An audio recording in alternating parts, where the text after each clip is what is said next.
എല്ലാവർക്കും നമസ്കാരം. ഞാൻ സക്കീർ ഹുസൈനാണ്. ഇന്ന് ജൂൺ 24 ചൊവ്വാഴ്ച. ഇന്നത്തെ മാർക്കറ്റിനെ കുറിച്ച് പറയുകയാണെങ്കിൽ ഒരുപാട് രസകരമായ സംഗതികളാണ് മാർക്കറ്റിൽ നടന്നിരിക്കുന്നത്.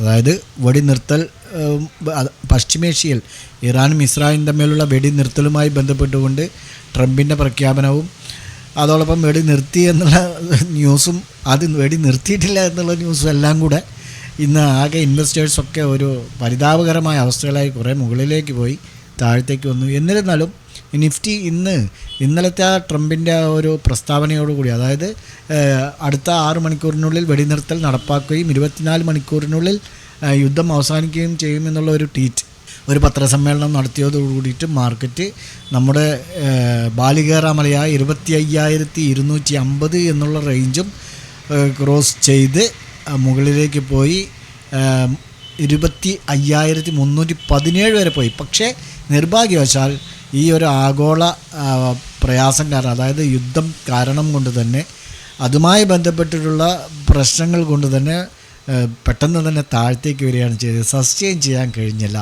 ഇന്ന് 25,250 മുകളിൽ ക്ലോസ് ചെയ്തിരുന്നെങ്കിൽ നമുക്ക് നാളെ ബൈ സൈഡിലേക്ക് 25,500 അല്ലെങ്കിൽ 700 വരെ പോകുന്ന ഉറപ്പായിരുന്നു. പക്ഷേ ഈ ഒരു സാഹചര്യത്തിൽ എന്താകുമെന്നുള്ളത് നമുക്ക് നാളെ തന്നെ നോക്കണം. ഓക്കെ, മാർക്കറ്റ് വിശേഷങ്ങളിലേക്ക് പോകുന്നതിന് മുമ്പ് നിങ്ങൾ ഞങ്ങളുടെ ടെലഗ്രാം ചാനലിൽ ഇനിയും ജോയിൻ ചെയ്തിട്ടില്ലെങ്കിൽ പെട്ടെന്ന് ജോയിൻ ചെയ്യാൻ ശ്രമിക്കുക.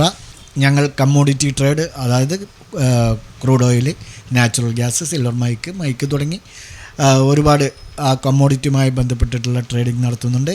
ഫോറക്സ് മാർക്കറ്റിൽ ഞങ്ങൾ അതുപോലെ ഗോൾഡ് ഫോറക്സ് അല്ല, ഈ ഫോറക്സ് മാർക്കറ്റുമായി ബന്ധപ്പെട്ടിട്ടുള്ള ആ ഒരു ട്രേഡിംഗ് പ്ലാറ്റ്ഫോമിൽ ഗോൾഡ് കൂടെ ഉൾപ്പെടുത്തിയിട്ടുണ്ട്. അതുപോലെ തന്നെ ക്രിപ്റ്റോയുമുണ്ട് അതേ ട്രേഡിംഗ് പ്ലാറ്റ്ഫോമിൽ തന്നെ. പിന്നെ ഫോറക്സും എല്ലാം ഞങ്ങൾ ചെയ്യുന്നുണ്ട്. പിന്നെ ഓപ്ഷൻ ബൈയിങ് ഉണ്ട്.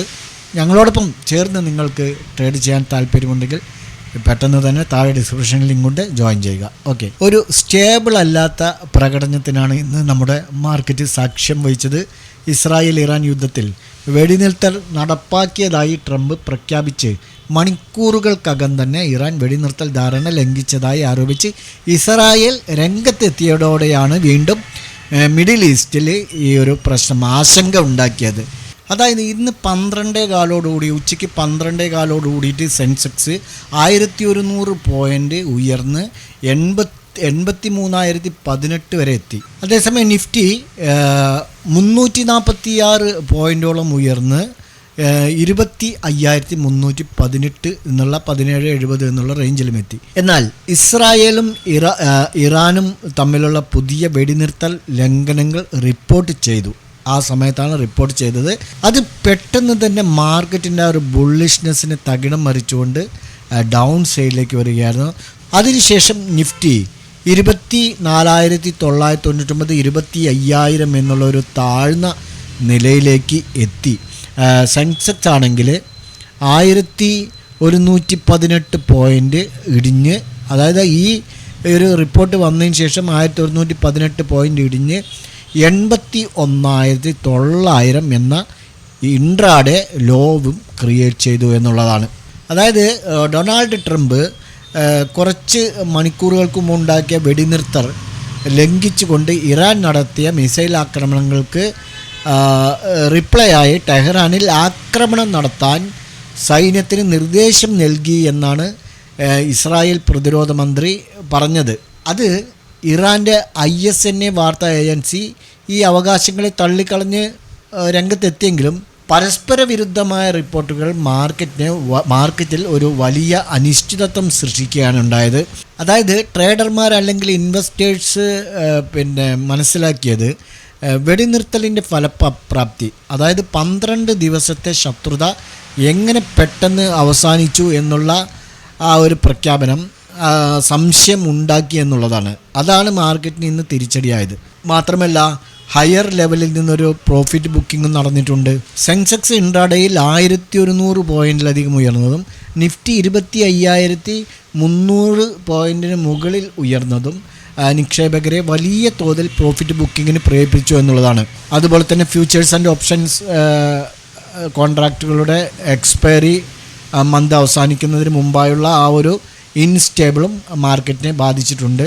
അവസാനം സെൻസെക്സ് 0.19%, അതായത് 158 പോയിൻറ്റ് പോസിറ്റീവിൽ 82,055, നിഫ്റ്റി 0.29%, അതായത് 72 പോയിൻ്റ് ഉയർന്ന് 25,044 ഇന്ന് ക്ലോസ് ചെയ്തത്.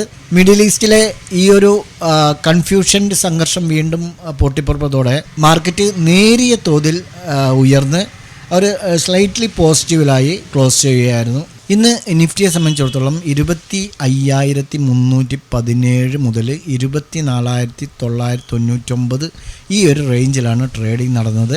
Adani ports, Jio financial service, Shriram finance, Grasim industries, അതുപോലെ ടാറ്റ സ്റ്റീൽ എന്നിവയാണ് നിഫ്റ്റിയിൽ ഇന്ന് ഏറ്റവും കൂടുതൽ നേട്ടമുണ്ടാക്കിയത്. 2.89% വരെ ഇവ പോസിറ്റീവിലാണ്. നേരെ മറിച്ച് നിഫ്റ്റിയിൽ ഏറ്റവും പിന്നിലായത് ONGC, അതുപോലെ IndusInd bank, power grid corporation, trend, HCL tech എന്നിവയാണ്. ഇവ 2.9% വരെ ഇന്ന് ഇടിഞ്ഞിട്ടുണ്ട്. ബ്രോഡർ മാർക്കറ്റിലേക്ക് വരുമ്പോൾ നിഫ്റ്റി മിഡ് ക്യാപ്പ് 0.71%, അതുപോലെ സ്മോൾ ക്യാപ്പ് 0.72% പോസിറ്റീവിലാണ്. Nifty oil and gas media ഇൻഡെക്സുകൾ ഒഴികെ മറ്റ് എല്ലാ മേഖലാ ഇൻഡെക്സുകളും ഉയർന്ന നിലയിൽ തന്നെയാണ് ഇന്ന് ക്ലോസ് ചെയ്തത്. Nifty PSU bank 1.46%, Nifty metal index 1.01% ഇന്ന് പോസിറ്റീവിലാണ്. ഇന്ത്യ വിക്സ് 2.92% ഇടിഞ്ഞ് 13.64 ക്ലോസ് ചെയ്തു. ടോട്ടലി മാർക്കറ്റ് സെൻറ്റിമെൻറ്റ്സ് നോക്കുകയാണെങ്കിൽ ഇന്ന് ബുൾസിന് അനുകൂലമായിട്ടാണ് ക്ലോസ് ചെയ്തിരിക്കുന്നത്. ആകെ ട്രേഡിംഗ് നടന്ന 2,976 സ്റ്റോക്കുകളിൽ 1,966 ഉയർന്ന് ക്ലോസ് ചെയ്തു. അതേസമയം 917 താഴ്ന്നു. 93 മാറ്റമില്ലാതെ നിൽക്കുന്നു. നമ്മുടെ സപ്പോർട്ട് ആൻഡ് റെസിസ്റ്റൻസ് ലെവലുകൾ ഇന്ന് പരിശോധിക്കുകയാണെങ്കിൽ തീർച്ചയായും ഇന്ന് നമുക്ക് എൻട്രി ലഭിച്ചിട്ടിരിക്കാനാണ് സാധ്യത. നോക്കാം. നിഫ്റ്റിയെ സംബന്ധിച്ചിടത്തോളം നമ്മുടെ റെസിസ്റ്റൻസ് ലെവല് ഇല്ല.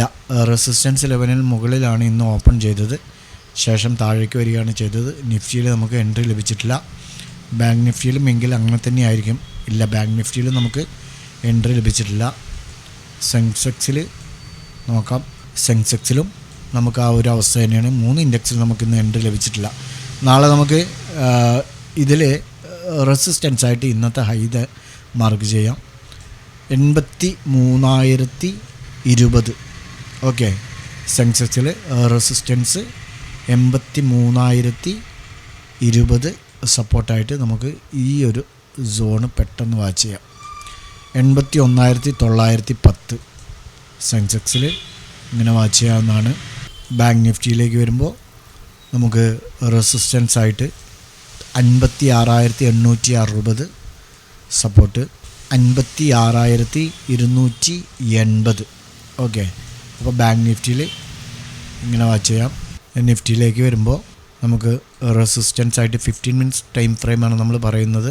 25,320 സപ്പോർട്ട്, 24,950. ഓക്കെ, ഇതൊരു മേജർ സപ്പോർട്ട് തന്നെയാണ്. 24,950, അതുപോലെ 24,800, അതിനും താഴെ 24,720. ഇതൊക്കെ ഒരു സ്ട്രോങ് സപ്പോർട്ടുകളാണ്. നമ്മൾ ഇപ്പോൾ കുറച്ച് ദിവസങ്ങളായിട്ട് ആ സപ്പോർട്ട് ലെവലുകളെല്ലാം തന്നെ അനുഭവിച്ചുകൊണ്ടിരിക്കുന്നതാണ്. 24,950 സപ്പോർട്ടും 25,320 റെസിസ്റ്റൻസും നിഫ്റ്റിയിൽ. ഇപ്പോൾ ഈ 3 ഇൻഡെക്സുകളും നിങ്ങൾക്ക് ഇങ്ങനെ വാച്ച് ചെയ്യാം.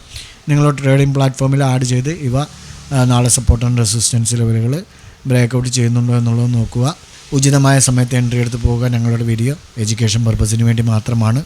നോക്കൂ, നമ്മുടെ ആൽഗോ ഇൻഡിക്കേറ്റർ സെൽ സിഗ്നൽ തന്നപ്പോൾ താഴത്തേക്ക് വന്നു, ബൈ സിഗ്നൽ മേലേക്ക് പോയി, സെൽ സിഗ്നൽ താഴത്തേക്ക് വന്നു.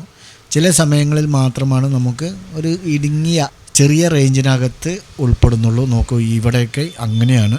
അതുപോലെ തന്നെ ഇപ്പോൾ ഇവിടെ സെൽ സൈഡ് തന്നു. ഈ ഒരു റേഞ്ച് നോക്കുകയാണെങ്കിലും ചെറിയ ഒരു റേഞ്ചാണ്. അപ്പോൾ ഇത്തരം സന്ദർഭങ്ങളിൽ നമ്മൾ ഒരുപാട് ഹോൾഡ് ചെയ്താൽ നമുക്ക് സ്റ്റോപ്പ് ലോസ് ഹിറ്റാവും. ഇപ്പോൾ സെൽ എൻട്രി തന്ന സ്ഥിതിക്ക് ഇവിടെ നിന്ന് ഇതുവരെ വരികയാണെങ്കിൽ 30 പോയിൻറ്റിൻ്റെ റാലി നടത്തിയിട്ടുള്ളൂ.